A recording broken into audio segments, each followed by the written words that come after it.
भारत, जिसे युवाओं का देश कहा जाता है।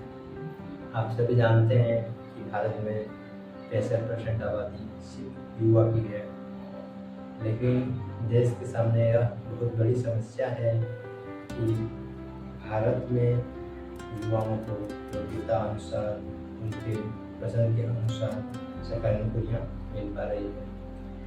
भारत के भविष्य को अंधेरे में धकेला जा रहा है और भारत के सामने यह सवाल, देश में जब यूपीएससी का एग्जाम होता है तो केवल एक सीट पे हजारों स्टूडेंट फॉर्म भरते हैं। उनमें से किसी एक को ही मिलना होता है, लेकिन हजारों लोग फॉर्म भरते हैं इस आस में ताकि उन्हें नौकरी मिल जाए, लेकिन ऐसा नहीं होता है क्योंकि गवर्नमेंट की वैकेंसियाँ बहुत कम है।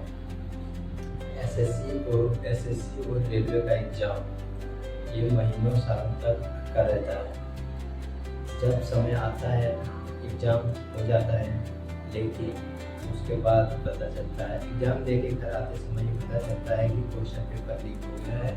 तब युवाओं के भविष्य टूट जाता है। देश में जब एसएससी और रेलवे के एग्जाम में स्कैम होता है, पेपर लीक होता है, तो युवाओं के भविष्य टूट जाते हैं, उनके सपने चकनाचूर हो जाते हैं।